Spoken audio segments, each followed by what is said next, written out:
के गरीब जनता का पैसा।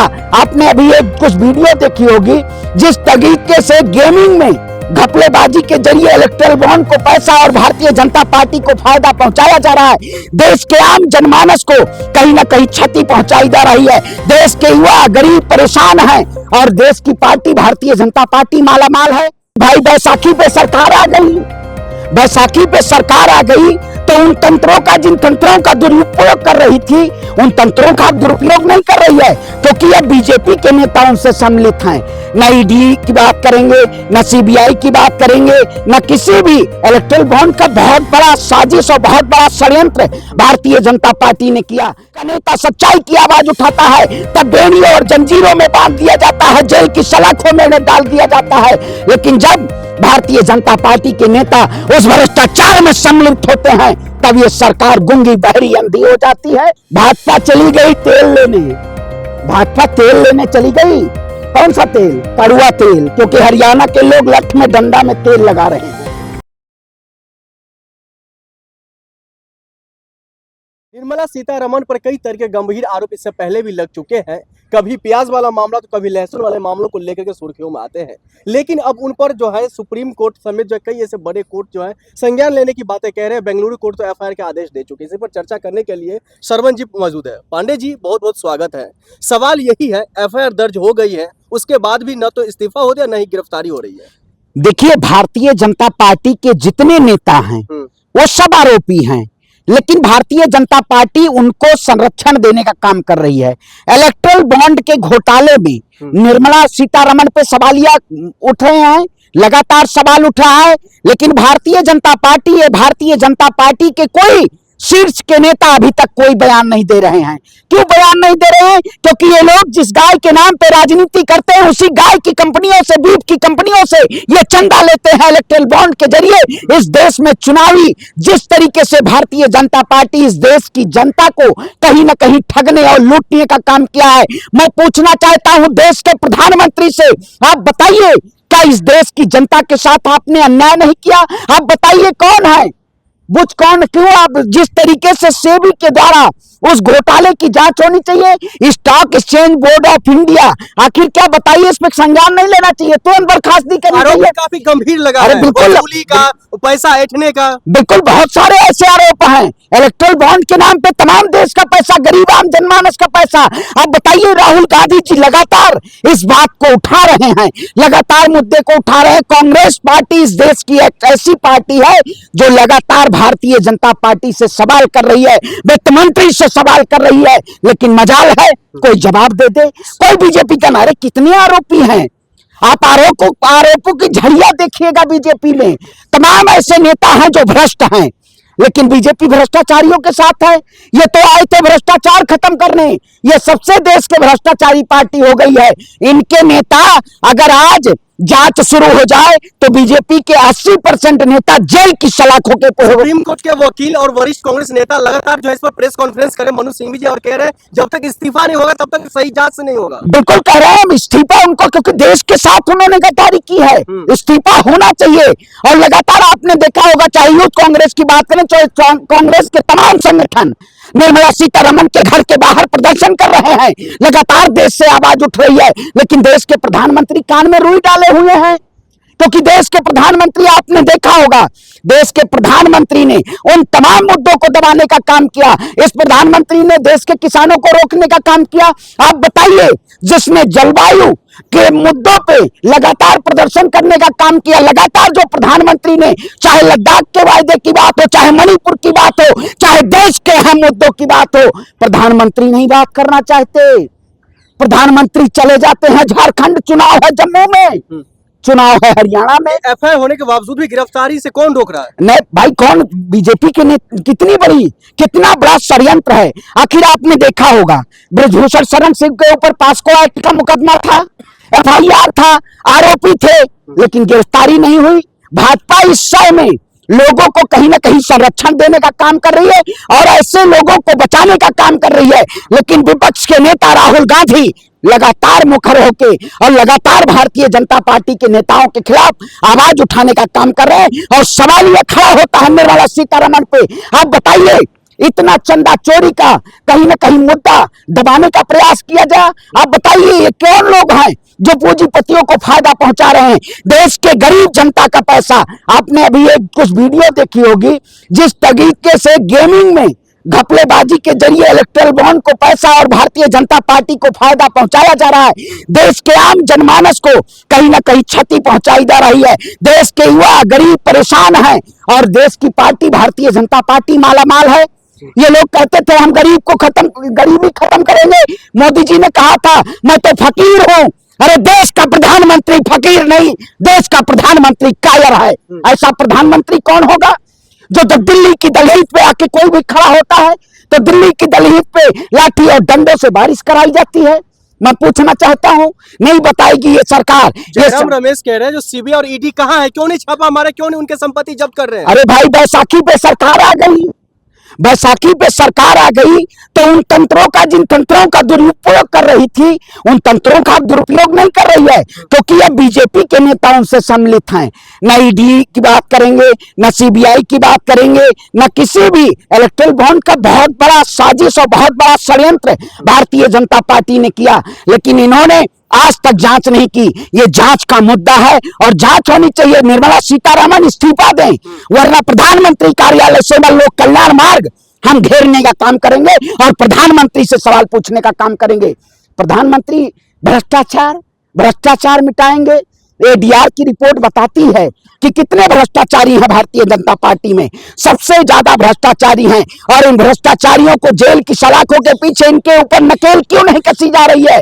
जब विपक्ष का नेता सच्चाई की आवाज उठाता है तब बेड़ियों और जंजीरों में बांध दिया जाता है, जेल की सलाखों में डाल दिया जाता है।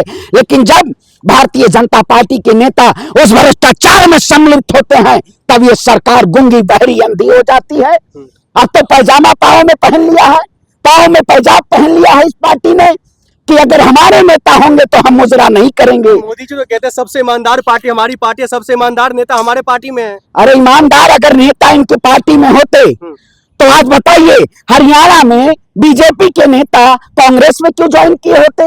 वो तो जान रहे हैं कि भारतीय जनता पार्टी का इस देश से अब सफाया हो रहा है। सफाया इसलिए हो रहा है कि सरकार ने वायदे तमाम किए थे, लेकिन इस सरकार ने उन वायदों पे कहीं ना कहीं देश की जनता को ठगने का काम किया। जिस राज्य का राजा झूठा और पाखंडी हो जाए, देश का प्रधानमंत्री झूठा भी है, पाखंडी भी है, फरेबजी भी है, लुटेरा भी है। अब देश के प्रधानमंत्री को लुटेरा कहना पड़ेगा।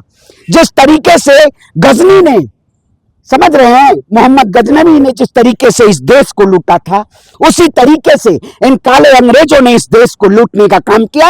ये लुटेरों से कम नहीं है। आप अपमान करेंगे मोदी जी? देश के प्रधानमंत्री अपमान क्या भैया, उन्होंने कितना देश की जनता के साथ अपमान किया। प्रधानमंत्री जी ने मणिपुर अभी नहीं गए, मणिपुर आज तक नहीं गए क्योंकि मणिपुर में चुनाव नहीं है। जिस राज्य में चुनाव आ जाता है उस राज्य में प्रधानमंत्री चले जाए हरियाणा प्रचार करने, क्यों नहीं जाते हैं प्रधानमंत्री प्रचार करने? कल प्रधानमंत्री जी झारखंड थे, महाराष्ट्र थे, लेकिन देश के प्रधानमंत्री हरियाणा नहीं रहना चाहते। हरियाणा में कह रहे हम तो जीत ही रहे, 90 में से 85 सीटें जीत रहे। अरे मैं कह रहा हूँ हरियाणा में हो गया खेल। भाजपा चली गई तेल लेने, भाजपा तेल लेने चली गई।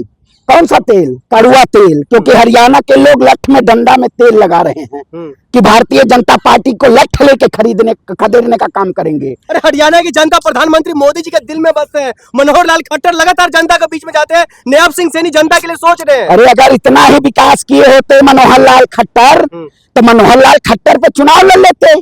अरे हरियाणा की जनता टक्कर लेके चल रही है, वहां खट्टर की क्या जरूरत है? प्रधानमंत्री जी इस्तीफा लेके जाए, विधानसभा चुनाव लड़ लेते हरियाणा का, पता चल जाता कि हरियाणा की जनता क्या चाहती है, हरियाणा की आवाम क्या चाहती है। हरियाणा की आवाम किसानों के मुद्दों पे बात करना चाहती है। जब दिल्ली की चारों चौखटों पर देश का किसान उस दहलीज पे खड़ा था तब देश का प्रधानमंत्री किसानों के ऊपर लाठियां बरसवा रहा था। जब देश की महिला पहलवान सड़क पे जंतर मंतर पे घसीटी जा रही थी, अपने न्याय की गुहार लगा रही थी, उस दौर में देश का प्रधानमंत्री मोर को दाना खिला रहा था। मोर है दाना, मोदी जी जाइएगा, मोदी जी दाना आपको भी दे दें।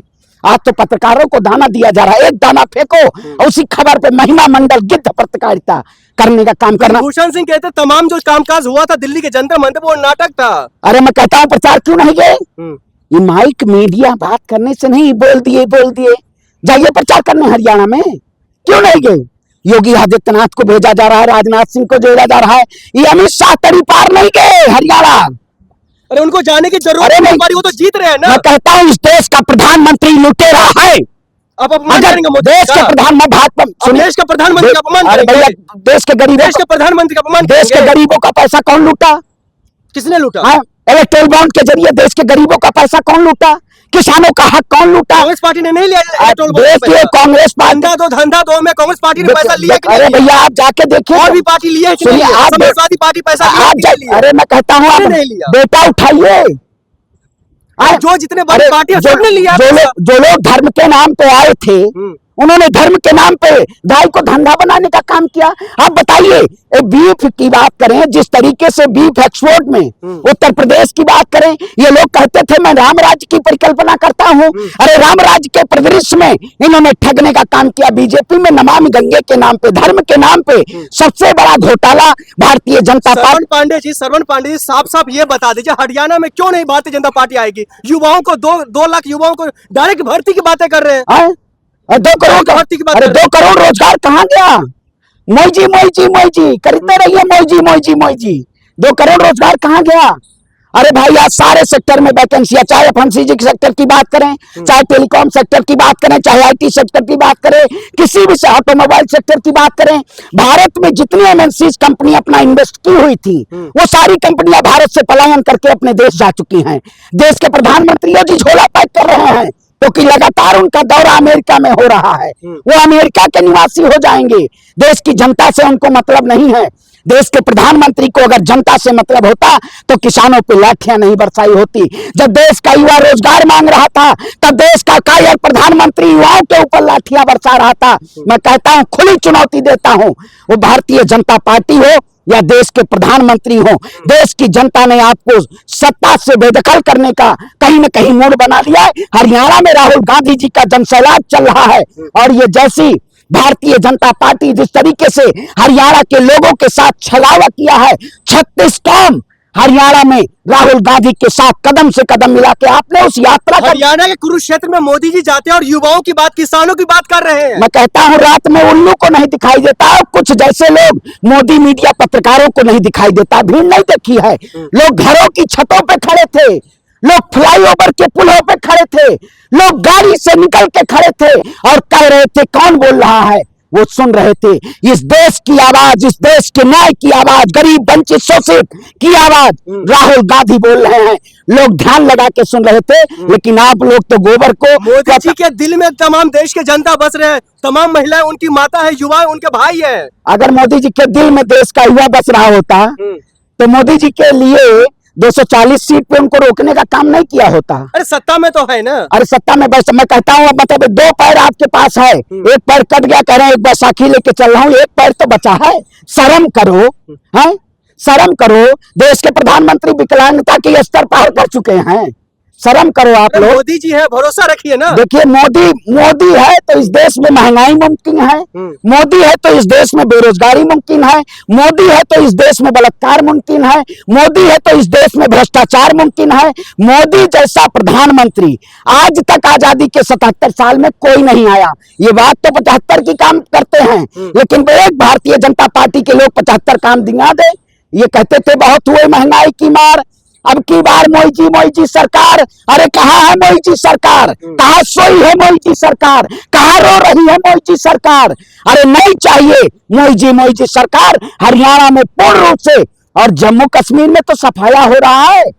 भारतीय जैसे सिर्फ 4 लोग ही जो है उनका विरोध कर रहे हैं, बाकी पूरा देश की जनता उनके साथ है, पूरे हरियाणा साथ। अरे तो पूरा देश को प्रधानमंत्री तो प्रचार कर रहे थे, वो हरियाणा का मुख्यमंत्री सैनी है। तो मोदी जी के नाम पे चुनाव क्यों लड़ा जा रहा है? खट्टर को बैठा देना चाहिए चुनाव। अगर इतना बड़ा विकास का पुल बांध दिया है, अरे आप इंफ्रास्ट्रक्चर के नाम पे सबसे ज्यादा घोटाला भारतीय जनता पार्टी के शासनकाल में हुआ। आप बताइए आज विश्व बैंक से कितना भारत पे कर्जा है, इसका डेटा नहीं उठाएंगे। आखिरी में ये बता दीजिए, नयाब सिंह सैनी तीसरी बार सरकार बनाने जा रहे हैं कि नहीं जा रहे हैं? देखिए मैं कहता हूँ सैनी ओम भूर्भुवः स्वाहा। हरियाणा में भाजपा स्वाहा है, पूरी तरीके से स्वाहा है। क्योंकि इन्होंने कोई नहीं काम किया है। अब इनको हरियाणा की जनता हवन में इनका कहीं ना कहीं इनके कर्मों का पाप हवन में सहा करेगी, क्योंकि इनकी कर्म और इनके नीति और नियत दोनों में खोट है। तीसरी बार सरकार बनाने जा रही है अरे पार्टी, तीसरी बार सरकार मैं बनाएगी। कहता हूँ तीसरी आंख किसी की नहीं होती है, तो भाजपा तीसरी बार सरकार क्यों बनाने जा रही है? भगवान जिस तरीके से भगवान शिव की ही तीसरी आंख थी और उनका आशीर्वाद हमारे नेता हमारे जननायक के पास है। ये लोग कहीं ना कहीं धर्म के नाम पे व्यापार किए हैं, और मैं कहता हूं राम तेरी गंगा मैली, ये लोग राम के नाम पे लूटे हैं। भाजपा को कहीं ना कहीं राम के नाम पे ही जाना है। हरियाणा की जनता इनको कहीं ना कहीं सत्ता से बेदखल करके और दोबारा वापस उसी गटर में भेजने का काम कर रही है। बहुत शुक्रिया।